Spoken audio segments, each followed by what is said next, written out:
네, 오늘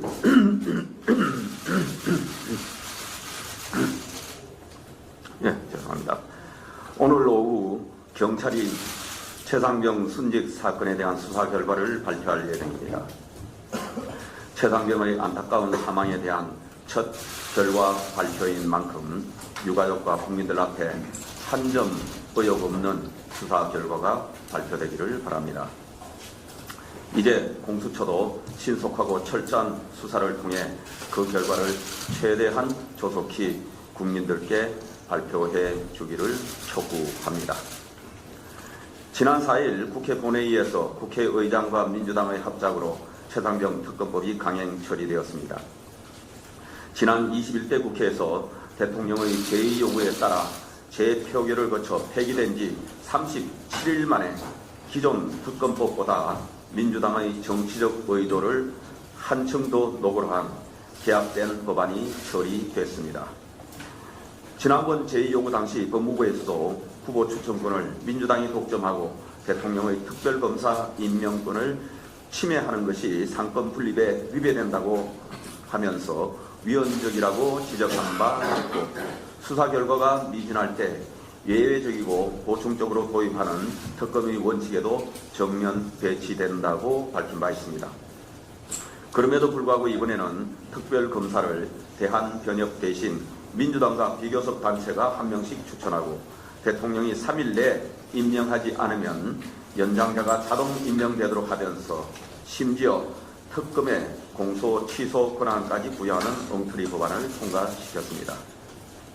여야 간에 제대로 된 논의 한 번 없이 정치 공세용으로 무리하게 일방적으로 밀어붙였을 뿐만 아니라 위헌적 요소가 더 악화된 것입니다. 헌법에 대한 도전이자 헌법에 대한 조롱입니다. 폐기된 법안을 재추진하려면 사정의 변화를 분명히 제시하거나 제2요구 취지를 존중하여 내용을 수정하는 게 상식이고 헌법에 부합할 것입니다.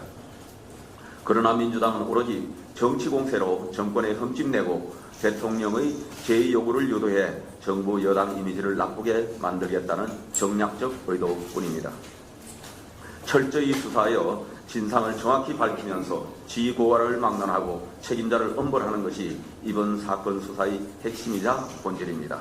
진상규명은 외면한 채 거대 야당이 정쟁을 위해 일방적으로 강행 처리한 위헌적 특검법을 수용할 수 없습니다. 국민의힘은 여야 합의 과정도 생략되고 위헌투성인 특검법안에 대해 대통령의 제2요구권 행사를 강력히 건의합니다.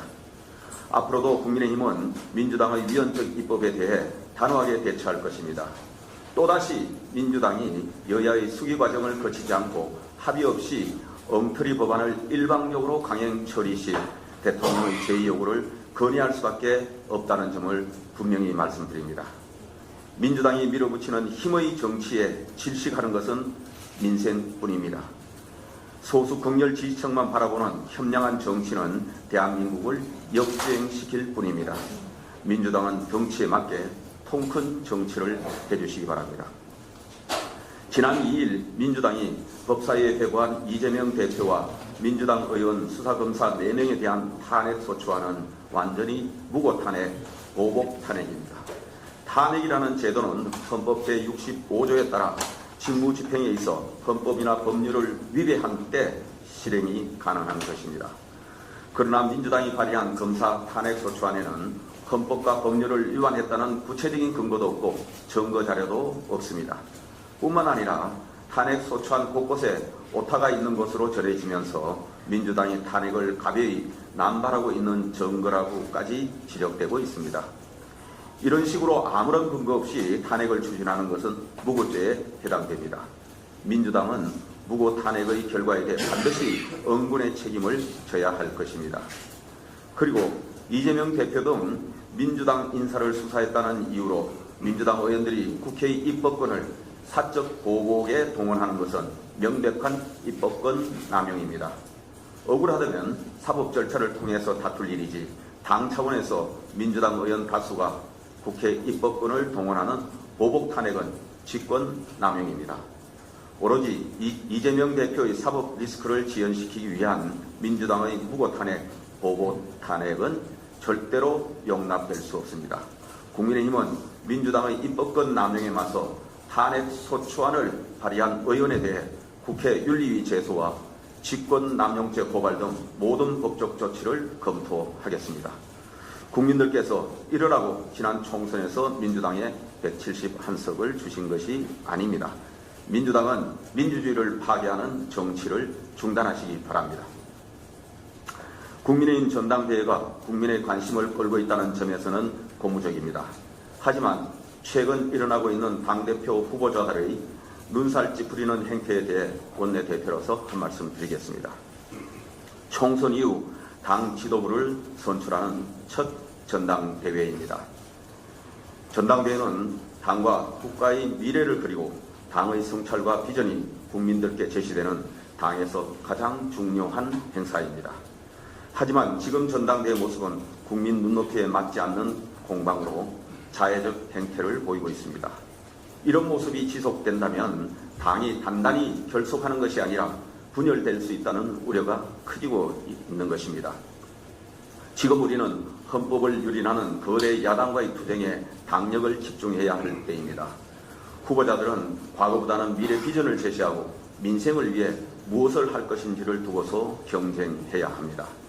특히 대통령실은 전당대회 과정에서 일체의 개입과 관여를 하지 않았고 앞으로도 관여하지 않겠다는 입장을 밝혔습니다.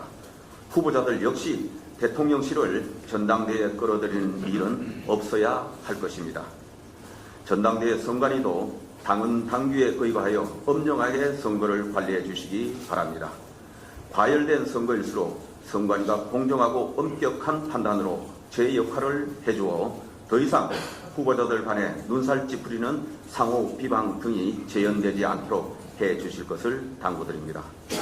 그리고 지금 이 자리에 계신 당 지도부와 함께 선배 동료 의원님들께서도 자리에 무게에 맞는 올바른 언행으로 일체 오해가 없도록 유의해 주시기 바랍니다. 남은 선거운동 기간 동안 돈 없는 행태가 반복된다면 원내대표로서 과감히 지적하고 바로잡아 나갈 것임을 분명히 말씀드립니다. 국회의원들은 모두 똘똘 뭉쳐 단일 대우로 가자고 결의를 다지고 있는데 당 지도부 후보자들은 분열의 선거운동을 하는 것처럼 비춰지는 데 대해 당원과 국민 모두 매우 불편한 마음으로 예의주시하고 있습니다.